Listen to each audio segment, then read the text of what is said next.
So we are willing to remain within the framework of OPEC, of course. Look at the way the Ukraine crisis and the war there has been unraveling. President Maduro assured President Putin of, quote, his strong support, even after the Russian offensive began, while much of the world, meanwhile, has been sharply critical of the Russian government, has imposed severe sanctions on Moscow.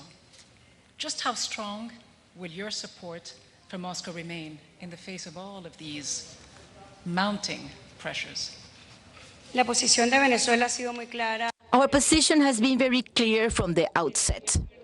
From the beginning of the conflict, Venezuela clearly indicated its concern for what happened with this conflict. First, we called for the prevention of the conflict. There were ways to prevent the conflict, deepening diplomacy. President Maduro explained to the Venezuelan people the source of the conflict, and he called for peace. President Maduro called for mediation, effective dialogue between the parties. Various situations have been occurring, as Mr. Wanji said. A lake cannot be frozen in a single day.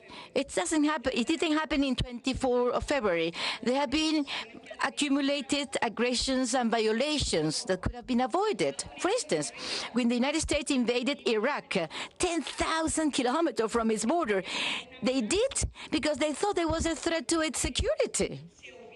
So they obviated security insurances given by Russia. This could have been avoided and not involved the Ukrainian people in this armed conflict without sacrificing the European peoples, suffering the consequences of the economic warfare.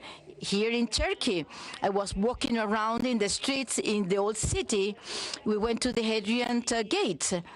People in there, the neighbors, they're worried because it could affect tourism. 20 million Russian tourists come here. Well, you're affecting them. So this should have a diplomatic solution, a negotiated settlement, peaceful. Human beings cannot awaken every morning, read the news to see what are the threats of the parties and not see a reduction, but rather an escalation of the conflict. Vice President, but the question really on a practical level is this.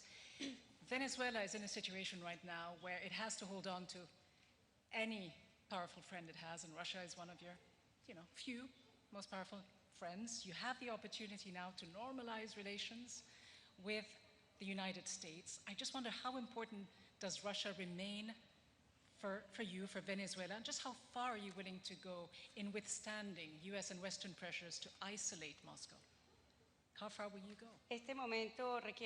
Well, this moment requires a lot of maturity of our leaders. We cannot take up international relations from a very infantile approach. Our constitution enshrines the Bolivarian diplomacy of peace with all countries. Venezuela did not withdraw from the United States. The U.S. cut energy links, economic cooperation ties with us, historical relations with our country.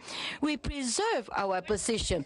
The doors of Venezuela are open for any country wishing respectfully to invest as equals as stated by the UN Charter, and above all, respects the principle of self-determination of the peoples, in this case, the right of the Venezuelan people to self-determination. Because you did touch on this in your remarks, looking at the big picture of what's going on right now over Ukraine, we hear it as the sovereign right of countries to enter into security arrangements with whomever they please. We also know that the Monroe Doctrine lives on 200 years later. So my question is hypothetical. How would Venezuela respond to a request by Russia to open a base, to station missiles in Venezuela? Te respondo con nuestra constitución. Well, let me answer with my constitution, the Venezuelan constitution. In our constitution, we cannot have foreign military bases. This is very simple. Our constitution forbids the installation of a foreign base, a military base in our country. That makes it easy for you. Estuvo fácil, ¿verdad? That makes it easy. Extremely easy, madam. As you know, some of Venezuela's rivals in the region, obviously Colombia, which is one of the closest allies of the United States, has been quite critical of the dialogue you have opened with Washington. And there have been several high-profile US lawmakers as well being quite vocal. In fact, the chairman of the Senate Foreign Relations Committee says these talks, quote, breathe new life into Maduro's reign of terror. So there's a lot of animosity in some quarters. How do you respond to that? Colombia es un Well, Colombia is a case that need to be studied with a lot of caution. Decades of war led to Colombia to be the country with the highest number of displacement and displaced people in the world. Venezuela, a neighboring nation with Colombia, for decades, we have received more than 6 million Colombian migrants. That's the truth. It's not the version of the factual media powers. Colombia today is the main producer of cocaine in the world, as established by the UN reports. And Venezuela has had to confront endemic problems that we have in a wide common border. To have to address Colombian paramilitarism, irregular groups. We have confronted drug trafficking groups, and we have not found with Duque someone responsible with whom address this issue that matter to Venezuela and Colombia, but also the international community, because these are international crimes. Mr. Duque, who will leave power very soon, because in May there will be presidential elections. Well, his position has been total irrationality, a profound hatred against Venezuela and its people, of total intolerance. And this has affected his population. When you see the electoral campaign in Colombia, there is not a single presidential candidate that does not offer the reestablishment of economic, political relations with Venezuela. That's a clamor in Colombia. So Duque's position is a bellicose position, totally baseless, based in our history. The independence of Colombia is due to Colombia, someone who was born in Venezuela, the concept of the greater Colombia, the greater homeland. This has been a betrayal to our historical origin, and it has been a very bellicose position, and Venezuela has never responded but by defending its sovereignty. How do you view these statements coming out of the US Congress? about As I said earlier, the chairman of the Foreign Relations Committee saying that these talks between you and Mix. Washington breathe new life into what he called a government of terror. How do you change those perceptions? Does it yo matter? pienso que la humanidad Well, I think that humanity, not only Venezuela, humanity every day has been always oppressed by these opinions of factual powers and hegemons of financial capital invested in the media, the military power expressed through the media. Well, we need to value what terror and terrorism means, especially those people who have suffered from terror. Venezuela is a democratic nation. You said that you want to come to Venezuela. You are more than welcome. One of the things Venezuela has been much more criticized since Chavez was elected was its commitment with participatory democracy. Venezuelan people should decide its future and have a direct exercise in public affairs. So those comments really, they do not contribute, they do not favor the establishment of true, respectful relations between the two nations. These comments and those perceptions about the lack of respect for human rights in Venezuela is what leads to unilateral sanctions being imposed. You called it a blockade against Venezuela. You gave the example of Cuba, a 60-year-old embargo that remains in place. How do you change this reality? How do you reform the United Nations system? We are talking about the future of multilateralism. The UN, when it began in 1945, had 51 countries. Today there are 193 member states, yet the US and the West in general, as you say, play a predominant role in the organization. The developing world, I think it's fair to say, lags quite a bit behind. In fact, the non-aligned movement, the G77, is nowhere to be seen. How do you fix this? Venezuela, en los años Recently, Venezuela, together with other countries, we created the Group of Friends of the UN Charter. Because, as I said in my introduction, every day there's more multilateralism, less multilateralism, and more unilateralism. The imposition of UCM contrary to international law.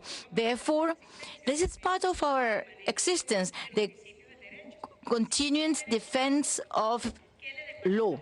Because without law, it is the law of the strongest? No, it should be the law of reason, of justice, of law that should impose, and not the law of the forest, of the wilderness. Own continent, Latin America, the Caribbean region, has so much potential, so many untapped resources. Yes, yet it is a continent that isn't seemingly really taking off. There are structural imbalances, you have racial divisions, you have a lack of regional unity as well. What is holding back this region, which remains so divided within societies and among countries? What is the way forward as you see it? Yo creo que Latinoamérica. Well, Latin America has a huge challenge ahead. It has to understand how Latin America could be a great region if it is united. The United States understood this from the outset. Therefore, they approved the Monroe Doctrine to dominate the continent, because they knew the force, the strength of Latin America and Caribbean united. I gave an example recently in the framework of the pandemic. The International Monetary Fund approved some special draft rights. Well, those monies are being concentrated in the West.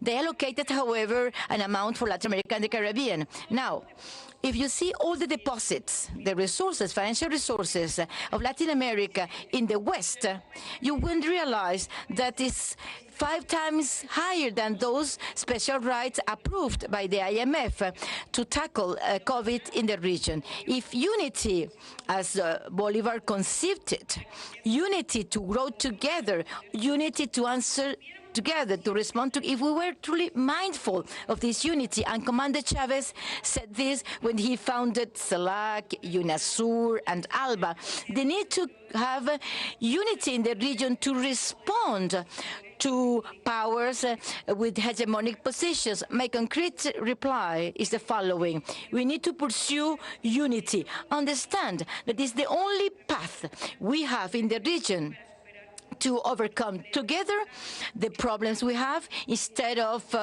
surrender to other regions that do not benefit the well-being of our peoples in the region, Latin America and the Caribbean. Vice President, thank you very much indeed. Thank you for taking my questions and answering them with so much clarity and candor. Delcy Rodriguez, all our best wishes to you and the people of Venezuela. Thank you all very much for being here. Thank you. Thank you, Vida. Those were the words of Venezuelan Foreign Minister Delcy Rodriguez concerning the current state of affairs in the international community. The top diplomat of Venezuela referred to the right of the Venezuelan people to self-determination in the face of adversity and the economic warfare waged against the country, and addressed the issue of the militarization in Venezuela's border with Colombia, given the movement of paramilitary groups who operate on behalf of interests that seek to destabilize order and introduce violent elements in Venezuela. Rodriguez condemned the constant harassment the Bolivarian nation is subject to and reaffirmed Caracas' position to stand by its principles and also to cooperate on the basis of respect and peace. We now continue with our usual programming.